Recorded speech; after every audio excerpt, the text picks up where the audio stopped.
other returns, so tab M, we've talked about amended returns. This means they've already come to our site or somewhere else to file that tax return. So someone comes in to North Dallas Shared Ministries and they've already had us to do the tax return. And then for whatever reason, they come back because something was incorrect, they forgot a form, or maybe a dependent should not have been listed on the tax return even though if they qualified and they want to take them off. To make changes to the original tax return, it's called an amended return. So we're correcting a previously submitted and accepted tax return. It could be maybe there was some missing income, W-2 or other income statements. We're adding or removing dependents. We're claiming or removing deductions or credits or changing the filing status. So there's something listed on that tax return that we're making an adjustment to. So the Form 1040X, which that is the amended return, they can now be e-filed electronically. So we can electronically file the 2020, 2021, and 2022 amended tax returns. And typically we will hold these off for our advanced volunteers to prepare. And that's not to say that you can become an advanced volunteer in your first year. It just depends on, how interested you are in taxes, and then how much you're able to catch on. And then it's also during the pace of it. Typically the month of February is a little slower. The month of March is a little slower than February or April. So there is more like downtime where we can sit with you and probably walk you through some more complex tax returns or something that's going to be out the norm. And then prior year tax returns. Like I said, when you log into your tax layer, you're going to be able to prepare 2017 up to 2022 tax returns. What you'll do is if you get all these prior year tax returns, we're going to tell you to start with the oldest year first. So put them in order with the oldest year first. And this is so the basic information will roll over each time you go to the next year's tax return. So you're not having to pretty much start from scratch. So once you type in the social, their names, their address, their dependents, all of this information will continue to roll over, even their basic W-2 information if it's the same employer. And so it'll make it quicker and easier. So 2022, 2021, and 2020 tax returns can be e-filed. 2019 to 2017 tax returns have to be paper returns that are mailed to the IRS, and this is that mailing address. And so for the months of February, up to February, April, we definitely want to focus on those 2019 tax returns because April 18th is the last day to get those 2019 tax returns in to qualify to get their refund. So it's 3 years from the due date to qualify to get those refunds in. So those 2019 tax returns, they need to be postmarked by April 18th in order for them to be processed and if there's a refund to qualify. So kind of going back over, we talked about the I-10.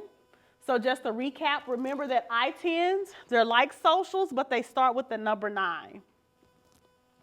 When you see someone with an I-10, whether it's on a tax return that you've provided or they have their I-10 card or I-10 letter, that's what you start the tax return with.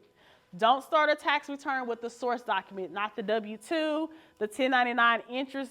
You start it with the social or the I-10 card or that tax return on there. Then when you get to the W-2, there's going to be a place on that W-2 where you enter in the social that's listed on that W-2 in that software. We'll kind of bypass these for these I-10 number for renewals. On there, that'll be dedicated to more of our advanced volunteers and our I-10. What we have is our IP PIN. So on our intake sheet, it does ask if someone listed on the tax return, taxpayer, spouse, or dependent has been a victim of tax-related identity theft. In most cases, if they have, the IRS has already issued them an IP PIN number. This number is required when they come in order for us to e-file the tax return. and they get different numbers each tax year. So they need this number in order for us to electronically file. It is a 6-digit number. The IRS typically sends that form out December or January, right before the beginning of the tax season. Also, tax clients have the option to opt in. Like if you've never been a victim of tax return identity theft, but you want a PIN number, you can opt in. But I know currently there was no way to opt out of it. So that means if you opt in, you're going to have to wait and get that number each year. Now you either get the number by mail or you're going to create an account on the IRS portal to receive your IP PIN number. So if people are coming in and they're filing multiple tax year, multiple returns, and they have an IP PIN, we have to input the most recent IP PIN number for all of those tax returns in order for them to be accepted. If a person did not receive their IP PIN number, then we have a 1-800 number that they can call to request their IP PIN, and the IRS is actually going to mail it to the latest address on file. Sometimes if they are able to go through verification, they may give it to them over the phone. But most cases, they're going to mail it to the latest address that they have on file. So they need to make sure that they've updated their address with the IRS. Also, we can try to retrieve it through the irs.gov if they've created an account on this website. So I'm also going to leave the security portion alone because our goal is to have all of you to come into our site locations. On there, we are moving away from preparing tax returns remotely. That is just leaving that up to our veteran volunteers. And we do have some volunteers that, again, they're still veteran, but they have moved out of state. So again, we're moving back to having all of our site locations prepare tax returns in person. We still know that during our tax season, experiencing COVID, flu, pneumonia, respiratory. So again, you're more than welcome to bring your mask, hand sanitizer. That is also things that we will provide. Dallas Community Tax Centers will still make sure that we have PPE equipment there. And if there's something else that you feel like you need for as a desk shield and you don't see it there, you can request that. So reach out to the site coordinator and let us know, because we actually have those in our at our site. We'll have some Lysol wipes, so we'll have all of that there for you.